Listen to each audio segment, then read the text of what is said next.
Alright, so can't see anything green pouring out apart from the green tray. Are we holding pressure? Yes, we are. Not holding focus, but we're holding pressure. Cooling leaks fixed. Well, there you go. Welcome back to another episode. We have a sealed cooling system. So last night I actually did the oil filter housing gasket. Today I did the engine oil cooler. I've done it. I've ran the hoses slightly differently, but it does result in, I'll just show you later, but it all fits nicely up in here. So we've got plenty of clearance. Yeah, aside from that, I've done a ton of degreasing and cleaning, and because so much coolant got spilt on the engine, and I also realized that I had an AC line in the wrong position. Can we show you guys? So this AC line here, the one that actually runs across the engine, that was routed above that radiator hose. I have no idea who did that. I must have done it when I had the engine out of it. So yeah, worked that out. So I managed to know where the charge pipe is going to go, which is a good little thing. I've been doing lots of other cleaning. So we have a clean looking subframe, radiator fan, inner guards, cross brace. I've just been doing boring stuff that I really quite enjoy doing, but because everything's just been so crazy for the last sort of year or so, it's something I don't normally get to do. But since this is my baby, I wanted to do it. What else has happened? I have the wastegate on, the wastegate lines are on, and I've managed to use the nipples that come with the Turbo Smart. We've got not enough clearance, it's just a coolant pipe, and this is very, very thick silicone hose. Adam has assured me that it does not melt when it's this close to everything. We'll see how we go. I trust you, Adam, I trust you. But yeah, as you can see there, we have the, this is actually the rear bank wastegate, but it sits in front of the front wastegate. Hope that makes sense. Yeah, we've got that wastegate on. I've got this screamer pipe on. Now, I'm not really sure on exactly where to position it because you can angle the wastegate and you can angle the screamer. The big deal with the screamer pipes is basically keeping them away from the steering, which is going to come down here, and then you've got all of this mess which sort of sits up in here. So that is the main thing. I've basically just got it so it's not touching the engine anywhere, and it's that way. Talking to Adam, he said it should run parallel to the block. So mate, I might just clock it again. I'll clock it again actually, and I'll move it over a little bit more. I'll do that off camera. See here, it's making me nervous. We've got oil down here. What if it's rear main? Oh my God, so much cleaning and wiping. And I mean, look at the floor. The floor's even clean. It's been one of those days. See, this could have run down from anywhere else. I've put so much degreaser and crap on this engine today. It's out of control. But hey, we'll get...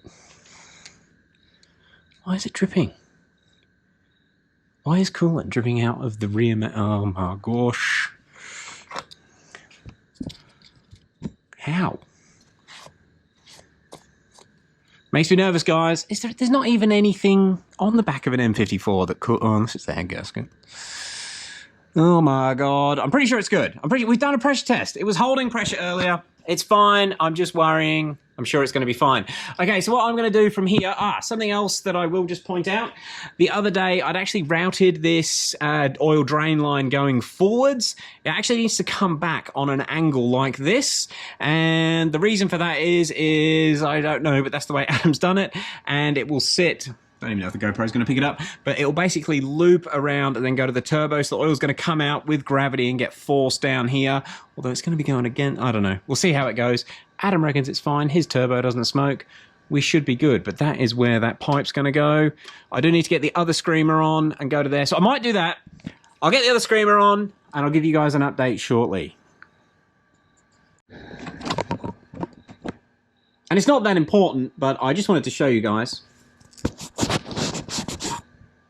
with a clean lens. This is how solid this turbo kit is. So we've got a screamer pipe, which is thin pipe, that goes to a wastegate V-band, then a V-band onto the third part of the manifold, which then V-bands onto the back part of the manifold, which is bolted to the head. And I don't know if the GoPro is going to pick it up, but if I wiggle the screamer, it does not flex. The engine just swings. It is such a solid kit. It's not a cheap bit of kit. He's done this properly. And I've just put my fingerprints all over it. Sorry, Adam. All right. what am I going to do? Other screamer on, clock this one again. I'll give you guys an update, and then it's to the top for the turbo. Okay, so we have both dump pipes where I think they go. You've got I think I mentioned it before, you've got so many different orientations that you can put them on. That one's dirty. It was a bit dirty. We've got so many orientations that you can put them on. I just wasn't 100% sure, but they do need to be trimmed down or whatever we're going to do with them, because Adam does think they're quite loud and you may want to plumb them back into the exhaust. We'll worry about that once it's all running. This is apparently the correct route for the oil drain. So it comes back under the screamers and then goes back to the front to the drain on the turbo. And hopefully it clears the steering, which is going to be awfully close. Sorry. See how that goes. What else have we done? We have both wastegates joined here. Hopefully you can see that. And my intention is to basically just keep the silicone straight away from the... Come around here, might get a better angle. It's basically straight away from the heat, and then it can go up to the MAC valve, which will sit up here. Guys, I think this is the underneath done for now. Just as a side note, if anyone else is going to attempt this, the engine mount that goes on here has to go on after you've put the dump pipe in, and that's why there's a gap through here to get to the lower engine mount bolt. And yeah, she's going to be tight because the dump actually comes down through this gap and then down here. Apparently. Somehow. Whilst you've got a steering rack. It's going to be tight. All right. Whew. That took a long time to sort that out. But it is now time to mount the turbo. So this is my painted turbo. It has got AN cooling in and outlets, but no oil line. Luckily, with the JMC tuning kit, you get banjo fittings for the cooling, and then we get oil in. I'm not really sure what that one's for. Maybe that's to feed the MAC valve. I bet that's to feed the MAC valve. All right, let me get this turbo prepped, and we'll get the car down. All right, I can't even remember what I filmed last. However, the turbo is ready to bolt on. So we have the drain on. If anyone's wondering, I've just put a little bit of grease on the threads just to help the AN fittings slide on if they're not perfectly lined up and avoid any threads biting. But we have a banjo fitting for the coolant inlet and outlet. The oil drain is on, and I have put some high temp silicon RTV. I don't even know what it's called. What is it? This stuff, high temp RTV, just to help that little oil drain seal. Something that took me a long time. Neither the turbo or Adam's kit had the bolts for the oil drain, so it just took a while to find the right size that would fit. Just something to check before you guys attack this job. And then we have the oil feed inlet bit thingy right there. That is an oil restrictor as well. That is the one that Adam supplied with the JMC kit. Is it going to stay there? Yep. However, the Pulsar did come with one as well. It's just a small hole to restrict the amount of oil. I know Adam hasn't had any issues with these turbos blowing smoke. Sorry, the Garrett's blowing smoke with this setup on his car. He's got a GTX 3582, I think. But we'll just see how we go. N54s make a lot of oil pressure. We'll see if we get any smoking issues with this and we have to do something else. But hopefully that restrictor is enough to sort it out. What else? Oh, I have used thread seal on any of the NPT fittings. In fact, just as a side note, any NPT fitting that I've put in anywhere, so the wastegates, it was mainly just the wastegates, I have used a thread seal on, and we've also got the, I suppose it's like a boost pressure outlet, but that's going to go to the MAC valve and the wastegates. That's also got some thread seal on it. What else have we done? We have got the O2 sensors in. I'm sure they're not going to last very long, but we'll see how they go. Adam has got O2 sensor coolers on this manifold to try and extend the life of the O2s. If you haven't looked into it before, just the extreme heat, particularly in this part of the manifold, just kills O2 sensors. Hopefully we get some life out of them with these cooling things. If not, there are O2 sensor upgrades you can do. I want to see how long mine last. They've been in this car for about 2 years now, so they're not brand new. We'll see how they go before we cook them in this. That is the oil drain. Who put this big blue thing in the way? I'm going to have to undo my coolant loop and make a mess of coolant again. and that is the oil feed there. Obviously, things like this wiring is going to need to be sorted out. I'm going to have to move it, but I want to mount the turbo tonight and hopefully get the dump pipe in as well. See how we go. See how far we go. Maybe we'll start it. I don't know. We'll see in a sec. All right, let me try and mount this up.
Well, it was going a bit smooth, wasn't it? It was. You may have been able to pick up on it with the time lapse, although I know time lapses don't show it the best. That was a real pain in the dick to get on. I had to support the turbo with something which ended up using a jockey strap. I couldn't hold it because the V-band, it's just difficult. If anyone's got any tips on how to get a V-band on a turbo when you have to hold the turbo and the V-band in one hand, and you have to clamp the V-band and then put the nut on with the other hand, let me know. I could not do it. Anyway, got there with the jockey strap in the end. 2 people would make it a lot easier. Now, there are 2 issues? No, 1 issue. Basically, the coolant feed that JMC provide is a banjo fitting, which should come out of the middle of the turbo just there and go down nicely out of the way. Unfortunately, this kit was based on a GTX 3582 Gen 2. They have single coolant ports in the core or the CHRA, where the G35 series, I don't know if you can see here, maybe this side will be better. See, that one there, we've got the banjo on the bottom and then there's a block-off port at the top. Now on this side, I've got a fitting in the top and there's a block-off at the bottom. Unfortunately, you can't use the banjo where we need to use it. It fouls on the block-off plate. So the fitting, basically, it's just not, it's not nice. I've got the coolant line coming over the top where it should be going straight down. If I can get a 90-degree fitting, sorry about the light, if I can get a 90-degree fitting to replace this one, I'll be able to tuck the coolant line down where it's supposed to go. But before I do that, I need to sort out this wiring. Anyway, the other thing, I mean, God, it's probably been 2 hours since I last filmed. That was a lot of faffing. But the downpipe is on. Now, also, I hadn't actually, this is the first time I fitted the turbo. In the instructions, it says fit it, clock it, then refit it. I was kind of hoping to clock it by eye and hope that we're safe. I can just about get to the bottom hose clamp down there. That's the main V-band for the turbo onto the manifold, and that will adjust that angle. Actually, it goes like that way. So I think what I want to do, I want to turn the turbo that way a little bit more, just pull the downpipe away from the side of the car, because, I mean, we've got a ton of room between the downpipe and the engine, and we'll get the downpipe over a little bit and angle the downpipe that way. And I think that's going to give us the most amount of clearance. But yeah, all in all, seems really good. Keep in mind the steering rack's not where it's supposed to be.